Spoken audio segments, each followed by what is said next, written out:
Hello everyone, I apologize for not getting your video to you last week. I'm not really sure where it got lost in translation, but I can't even find it where I keep my videos. So that's a little bit concerning, but not on your part, that's on my part. That is the bad news, is that I did not get that to you. The good news is that I think these chapters are relatively easy to understand. And I'm going to need you to tell me what you don't understand that you need me to explain. This week we were supposed to have your second test, but I think you might have been following along that I pushed that back a week. So the second test will be next week, and it will be in the same format as your first one. You'll have a week to take it. It'll be online, all of those things. It's open book, open note, everything. But the other thing that you probably need to know is that it covers chapters 6 through 10. So your first test was 1 through 5. This one is 6 through 10. I pretty much broke it down as evenly as I could. And my exams are not comprehensive in the sense that I don't make you go back to chapter 1 and look for some line. While all of this builds on itself, generally speaking, none of my exams are going to be comprehensive except to that particular unit that we're talking about. So this week, the units or the chapters are 6, 7, 8, 9, and 10 because I did not get you your video last week. Now, some of this will be review because you've had an earlier video in this unit, but bear with me through that because this should also function as a good review for your exam. So I don't want to give you guys lectures and videos to sit and watch and have to listen to them if you've read the chapter. Because if you read the chapter, it's pretty clear, I think, what we want you to know. In the back of each chapter, it says, here are the things that you need to know. So I don't want to insult your intelligence by reading it to you, but I definitely want to give you the opportunity to say, hey, that's a pretty complex subject. Can you expand on it? So what I'm going to do today is I'm going to talk about a few of the more complex things that I think and give those explanations to you. And then over the course of this week, if you could go through and see if there's a concept or idea that you really need me to explain, I totally will do that. Just put it up. Text me, email me, put it up in the discussion board. Obviously, the fastest and easiest way is texting me, but if you're not okay with that, feel free to email or put it up on the discussion board and I'll get to it well before your exam next week. Okay, hope that helps. So if we're going through all of these chapters as a review, which is hopefully what you really need more than anything else, if you haven't read these chapters, go and read them because this video will not give you everything that you need to know. The key words or the key concepts in the back of the chapter is what you need to know. So if you want to sort of do a quick read of that and make sure you know those concepts, I'm making it as easy as I possibly can for the exams, I promise. All right, so the chapter 6 comes out of right after critical thinking. And people always ask me, do you teach us to write arguments first or do you teach us to read arguments first? And obviously this book puts critical thinking first, which means reading the articles first or reading the arguments first and learning how to analyze them. Then you learn how to write them. And if you know how to write a good argument, then you're also going to know how to read an argument. So whenever you encounter it, be it in an advertisement, a newspaper article, you're having a discussion with someone, you watch a town hall, whatever it is, you will be able to understand how that argument might be successful, less successful, more successful, or just a flat out failure. And there's a couple of ways that we do that. Chapter 6 really gets into the types of arguments. When we left the last unit, you already know that there's 3 main kinds of argument that propose certain questions, such as a claim of policy, a claim of fact, a claim of value. Now, those sometimes are listed as questions of fact, questions of policy, and questions of value. But those things are very, very specific to what types of claims we're making, not the type of argument that we're making. kinds of argument sort of includes the way that we reason to get to our claims. So you have inductive arguments, you have deductive arguments. Most people, they say, well, inductive is a bottom-up approach and deductive is a top-bottom approach, sort of. The example I always use in order to help people sort of get the concept is, imagine an alien came down to Earth. This is real realistic, right? Imagine an alien came down to Earth and we set that alien right at the corner of Grand and National, okay? As they're watching the cars go through that intersection, they might notice a pattern that if the light is red, generally people stop. And if the light is green, generally the cars will be driven, right? And so over time, as you collect these instances, you might be able to figure out the pattern of green means go, red means stop, right? That's an inductive reasoning, because you're taking these different examples and instances and you're drawing a conclusion from them. Deductive would be if an alien came down to the Earth and you said, whenever that light turns red, everybody stops. Whenever it turns green, everybody goes. And so you watch the first car go through or goes on green, they go on green, they go on green, and then it turns yellow, and then it turns red, and boom, the cars stop. Generally, that's the rule. So that's what people should do. It's not always what they do, but that's what they should do. So what you end up with is a deductive application of reasoning, because now you're starting with a general principle. Stop on red, go on green, and you're applying it to all of those different instances of these cars moving into the intersection. So I hope that clarifies the inductive and deductive reasoning part, because a lot of people have told me in the past that that example helps them understand a little bit more. There is a third kind of reasoning out there, which is just basically the process of eliminating alternative explanations or alternative possibilities. That is actually called abductive reasoning, A-B-D-U-C-T-I-V-E. Not something your book talks about, and not something that a lot of people talk about. Generally, we stick with inductive and deductive only. So when we think about deductive reasoning, we should think about laws, theories, traditional research in science, right? The scientific method is relatively deductive. And so what's important to get out of this is that there are multiple ways of reasoning, which means there's multiple ways to argue, right? And that's what the book is attempting to get you to understand in chapter 6. Now, there's also the fallacies, and you might say, what is a fallacy? And a fallacy, you know what? I think there's 105 or 112, something like that, that I had to memorize when I was in school. And they were all in Latin. Luckily for you, I think the book narrows it down to 5.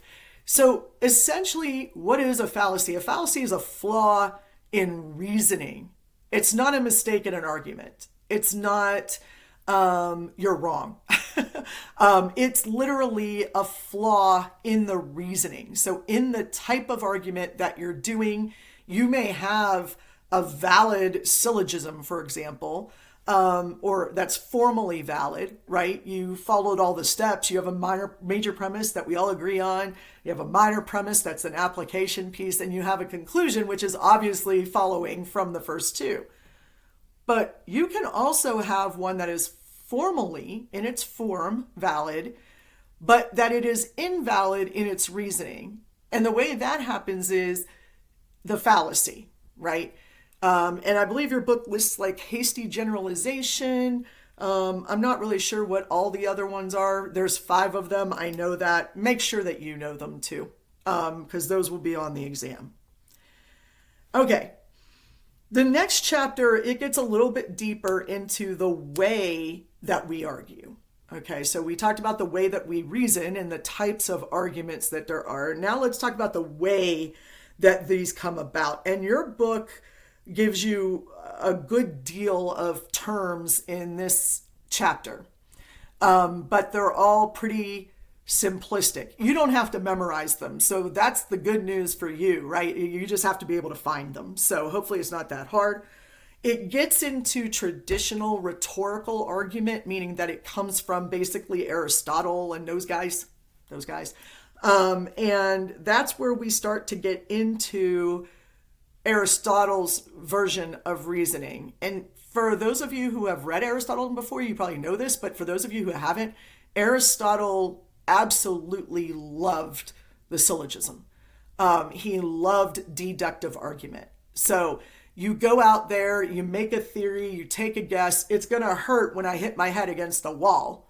Okay, that's my theory. I'm going to put it to the test now. I'm going to go over and bang my head on the wall multiple times until I know that it hurts when you hit your head against a wall. That's the basic, sort of principle of deductive reasoning in the syllogism. But Aristotle, of course, goes a lot further than that, and he starts talking about different ways of making sure your argument is true. And he comes up with not just inductive and deductive reasoning, but also in the relationship between your argument and the reasoning. So essentially, how is it that we come to a conclusion, make a claim, and then demonstrate that it's a good claim, that it's in fact true? Well, according to Aristotle, there are two ways to do that. Two types of evidence, if you will. Two types of grounds that you would use. The first is the first is inartificial, and the second is artificial, or inartistic and artistic. You may have heard it that way too. Inartificial or inartistic means that humans do not need to create this proof. The proof exists in the world and is able to be experienced through the five senses. So I can taste, smell, measure, I can feel it, I can describe it. Those are inartificial proofs. Okay, so that the world is going to, that the sun will rise tomorrow, as we say, it shouldn't be much of a question unless we're under the threat of annihilation, which currently, I don't know, we're getting close, but currently we're not under the threat of annihilation, and tomorrow the sun will rise. That's an inartificial proof, okay? Why the sky is blue is not the question, right? Just the sky is blue. That's just something that you can see, right? Or if it's overcast, it's gray. These are inartistic and inartificial proofs. We do not need to do anything with them. They just are what they are and can be observed through empirically, as we say, the five senses. So the other type of proof that was a little bit more difficult, the artistic or the artificial proof, is one that humans have to actually create. And so these come in three flavors: ethos, pathos, and logos. If you are a member of Lambda Pi Eta, then you already know ethos, logos, and pathos. What are these three? Well, in 115, we tell you that ethos is your credibility. Pathos is using appeals to emotion and passion. And then logos is logic. And that's the quick, dirty version. But now that you're in a 300 level class, let me fill you in on the rest of it. Ethos is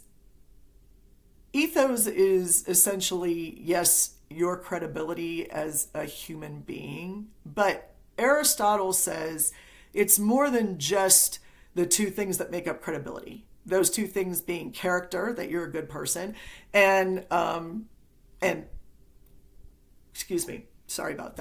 competence, which is your intelligence, your knowledge of a subject. So character and competence make up credibility. But he also says that you have to have sort of a way to promote that you have goodwill towards the audience, that you are giving them information that will benefit them, or that you are talking to them in a way that will teach them something, will be an end benefit for them. So we can't just say, oh, well, I have credibility because I have a PhD and therefore I know what I'm talking about.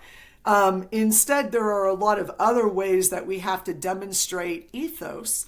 so that people don't just believe us, but that they want to listen to us, that they want to trust us. So Aristotle goes a little bit deeper into ethos than you probably have done before. The next one, pathos, yes, it is about emotion, but it's mainly about passion. So it's not like a fear appeal. We know that that's not right. That's not an effective way to persuade people. But what is an effective way is to make them feel something about the subject matter. Make it immediate, make it urgent, make it right now in front of your face. We need to address this issue, okay? If you make it relevant, if you make it, sort of within their purview, so, within a certain location around us that, it's important. If you identify with a value that people really, really want to actually value. For example, if we're talking about education, and you're saying, I need you to understand that in order for you to be educated, you first have to do these things, right? That's my claim. Read the book, right? If you read the book, you'll do great in your classes. And but if you just read the book and you're not able to apply it, you're just reading, you're just memorizing, and you're not actually gaining knowledge. So my appeal to knowledge and education for you won't work if the only thing you care about is passing the class and getting a piece of paper, right? So in pathos, it's not just about the Sarah McLachlan adopt a pet, give to the ASPCA emotion thing of making you feel sad for somebody, but instead just that you feel something and some sort of identification with other people or some identification with a value that makes you motivated to believe the argument. Okay, last and not least, though, is logos. Now, a lot of people say, oh, well, logos is logic, and that's not actually true. Logos in Greek actually means word. So what Aristotle was saying was, yes, we're talking about logic, but we're talking about how you use language to convince people of that logic and that reasoning. So logos is about effectively using language to express the reasoning behind your claim. So hopefully that helps a little bit, because I know it's easy to say, well, ethos is ethics, logos is logic, and pathos is feeling. But it's not as simplistic as that. And as you get into understanding argument, it's actually important that you understand those other differences between them, that you can't just rely on one of them either. Aristotle says that you have to have all three in order to be successful in persuasion. In order to make a good argument, you have to have all three. And then, of course, you're relying on inartificial proofs, which are another type of grounds for your argument. A lot of times, I interchange the word grounds with the word data. I don't know that your book actually does that. I believe that they mainly rely on the word grounds. So it's important for you to understand that when we're talking about grounds, we're talking about what you might call data or evidence. That inartificial proof, that external proof that you use in order to support your claim, right? Now, of course, your book talks about a lot of other things that come into these types of argument. You've got types of, testimony, which is a type, but then you've also got types within testimony. You've also got sort of your subcategories of consistency, and then it goes into, and this is kind of fun, I guess. It goes into scientific methodology. So what do I mean by that? It talks about whether or not, if you do research on your own, which a lot of your professors do. So if we do research that we have sampled it, whatever we're researching, that thing, whether it be human subjects or a text, that we have sampled it appropriately, that we have described it appropriately, that we have made it relevant, right?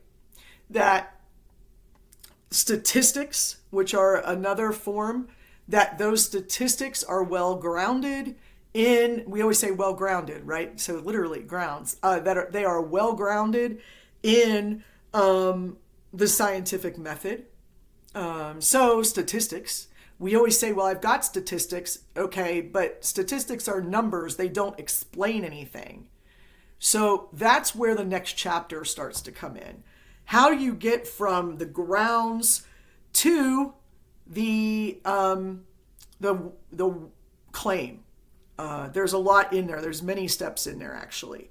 So one of the things that the next chapter does is it goes in pretty deep into kinds of research. Now, if you're not doing your own scientific method, then you have to actually go to other sources, like external sources, right?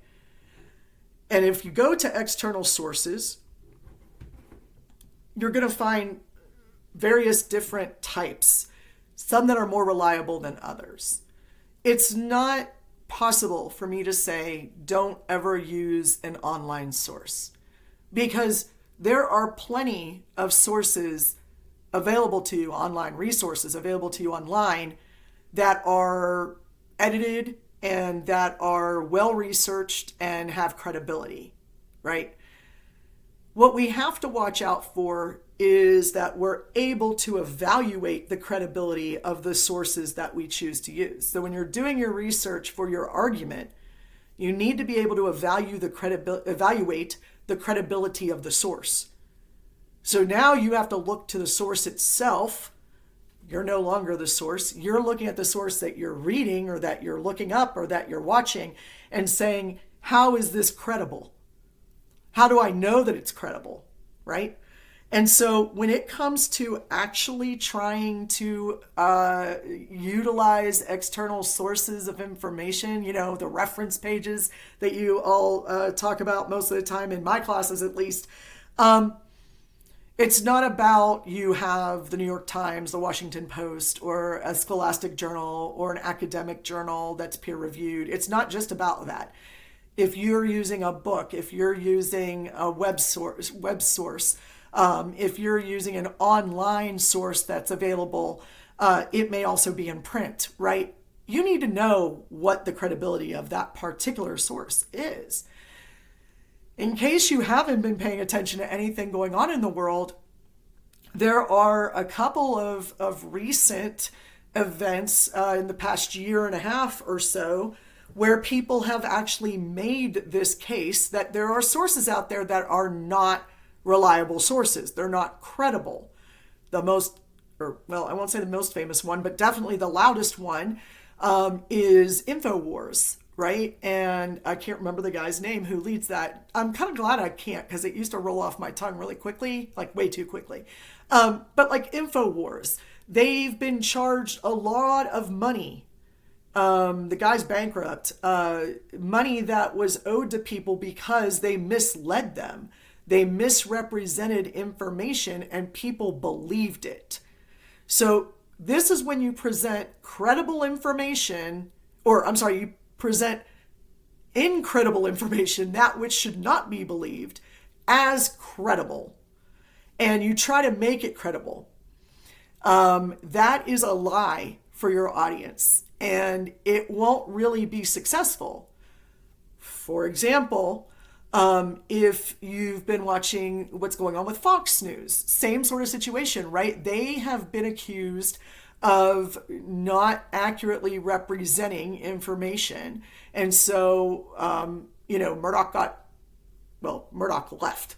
But Murdoch fired a bunch of people, and he said, Tucker Carlson, you crossed the line, so you're gone. Because if you're going to be a credible news source, then you better make sure that the people presenting that news are also credible. And it's been found that they haven't been. So I know I spent a lot of time on sources there. I never feel like I give a best explanation of how to choose good sources.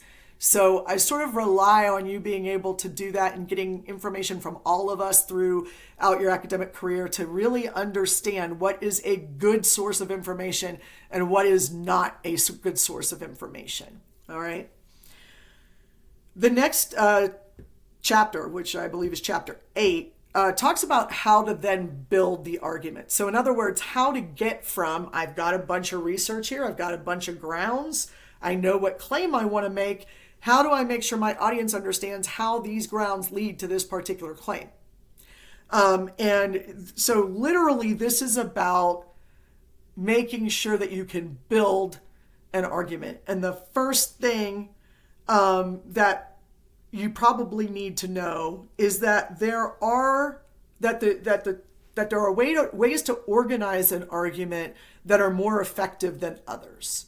And it's your job as an arguer to pick out the argument structure that's most likely going to get you the best result. It's going to be the most persuasive.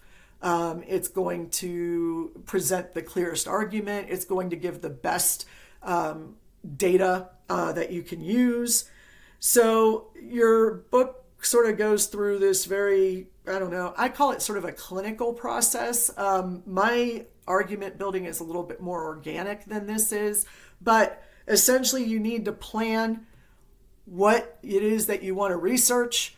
Then you need to figure out what sources you're going to use or what you're going to need is the better way to put that.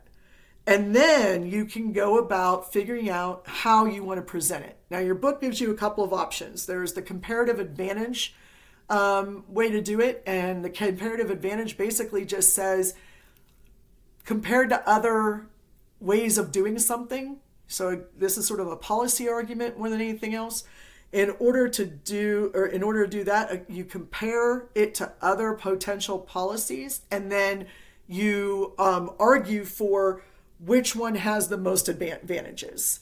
So you come up with an argument and talk about what advantages stem from that argument, and then that's how you make it.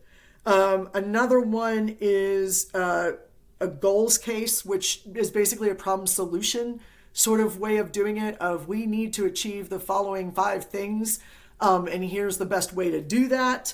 A needs case, which says basically that we are in big trouble about something. There's a problem, and it's a big problem.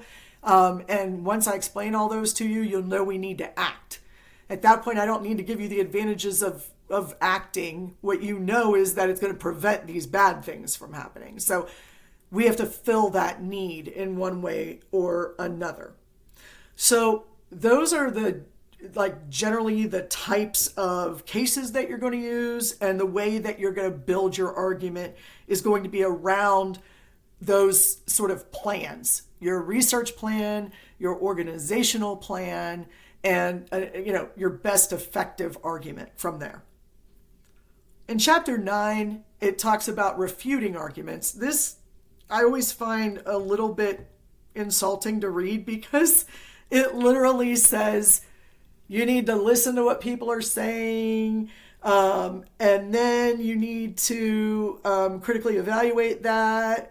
And then once you've evaluated that, you need to come up with a way to answer it, either by looking at fallacies or by looking at the different types of appeals and proofs that they're using to tear it apart. In other words, listen to the argument and then make your refutational argument. Now, I'm saying it like that because it sounds almost like, okay, I'm insulting you now, like the book insults me, but that's not the case. I think it's pretty fair to say that a lot of times when we listen, we're doing it for the sole purpose of coming up with the next argument I'm going to make. And that can't be the first step. You can't know what your refutation is going to be until you hear the argument, okay? And that's probably one of the biggest mistakes that we make a lot. And here, they sort of trick us, because what they then do is talk about evaluating the reasoning behind the claim.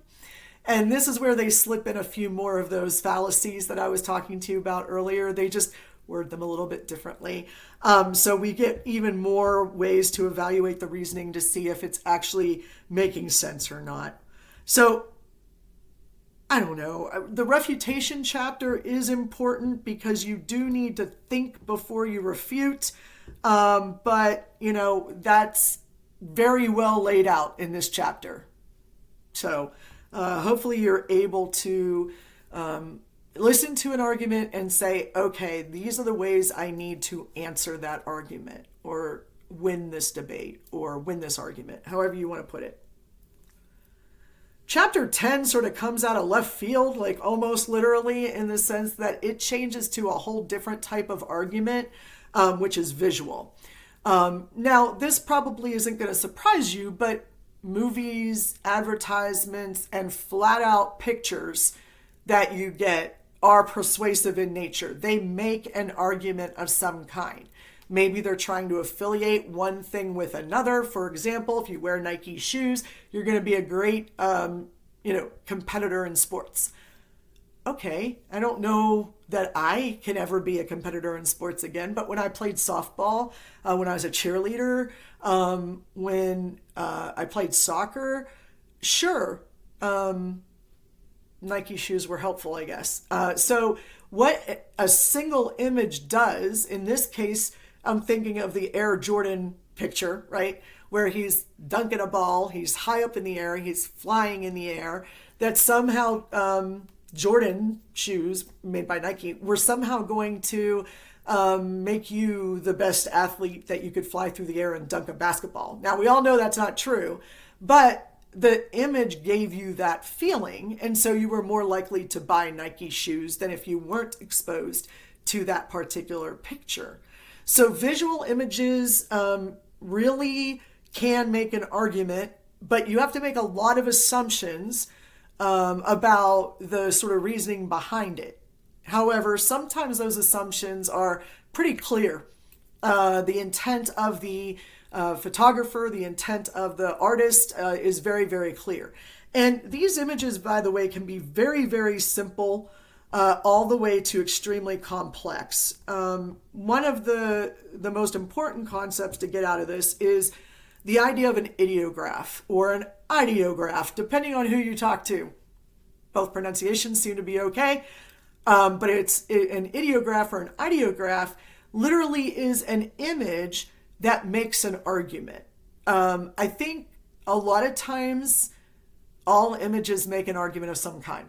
It seems like it, unless you're talking about a picture of me and my friends in a bar having a good time. But then I put that up on Facebook to say, hey, I'm having a good time. I'm a cool person. Look at how happy I am, right? And so when you look at Facebook, for example, what you really get, you know what? I am totally a Gen Xer. Sorry, it's Facebook.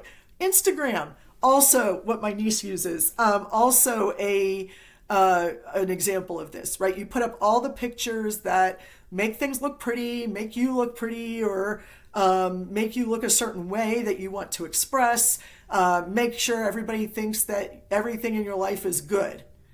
And then, the reality may not be reflected completely in that, but you're making an argument for that, my life is so great. This has been the subject of many television shows and movies and such, so I don't think that this is a really hard concept for you to grasp. But I do want you to know the different ways that you can read an image. That is, what are the things that we read into it? What can we pull from it? Your book lists several different ways that we can read a visual argument, and I want you to make sure you understand that. I'm also going to add in something here that's not in your book, and that is to talk to you about the graphic novel. And the reason I'm bringing this up is because right now in a lot of school districts, they're trying to ban or restrict in some way graphic novels.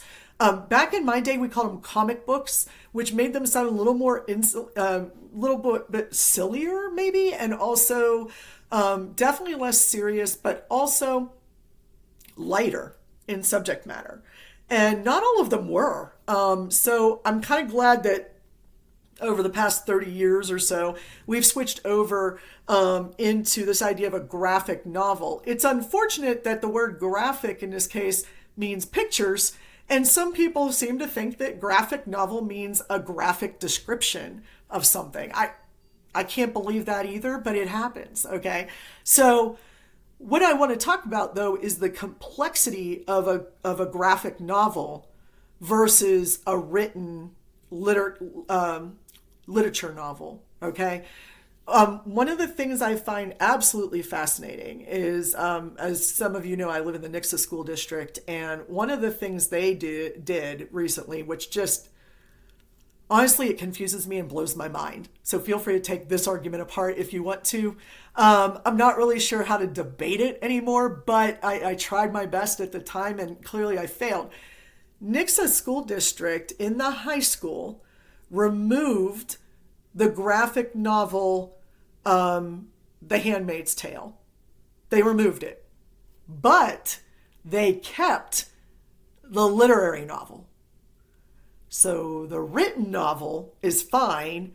The graphic novel is not. Now, if you know anything about this book, it is, sketches. It's cartoons. It's drawn images. That's what a graphic novel is. So I don't know why I just said that, but I wanted to make it clear it wasn't like pictures of, realistic pictures of real people in situations. It's drawn, right? The same way that genderqueer is drawn. It's a graphic novel. But they said, well, we think that the subject matter is obscene and it doesn't belong in a school library, but it has literary merit and artistic merit, so it should be on the shelf. Well, that standard is supposed to be applied to all books, graphic or otherwise, graphic novels or literary novels. Doesn't matter. That standard is how we evaluate obscenity and pornography and all of those things. And yet somehow they managed to find it within themselves to say, what's logical here? We can describe these acts, but we shouldn't draw pictures of them, which maybe we agree that there shouldn't be pictures of them, or maybe we shouldn't be talking about it at all. But the subject matter is supposed to have, in their estimation, literary merit. So how do the images not have literary merit? So there's a big difference for people in how a literary argument, spoken or written, is made versus a graphic novel, explanation, image of it. So I don't know, kind of caught in a bind here on that. And there's a lot of places across the country that are saying this. They're like, well, because it has pictures of, drawings, because it has drawings in it, sketches, graphics that are handmade by people instead of just words, that somehow that's more offensive. And this chapter sort of tries to get into what it is between the written word and the visual image that changes it. So anyway, I'll leave that one to you, and I'm going to leave this video on that note, because this is 38 minutes of I'm not sure what, but hopefully you use it as a good review. Yes, of course, everything in the book chapters are up for grabs from chapters 6, 7, 8, 9, and 10. But again, I urge you and encourage you to look at those images, look at that, to look at those key words and key ideas that you're supposed to, key terms, I think is the word that it uses. Look at those key terms, make sure you understand them. That will help you with the exam, and you'll be able to take it very quickly, not necessarily from memory, but again, you'll have your book and your notes and everything. And as for the last added piece here of the graphic novel versus the literary novel, I really just want you to be able to think about that. What, in your mind, what the difference between a written argument and a visual argument really is, and how does it change the impact it has on the audience. All right, everybody, that is my summary review for you for the next test, which again, I'll be putting that up. I think I said I'd put it up tomorrow. And you'll have until next Tuesday to take it, 11 8:59 at night next Tuesday. So a little bit more than a week, but not by much. But a full week to take it whenever you've had a chance to watch this video and get into it. All right, everybody, we'll talk to you later. Have a good week.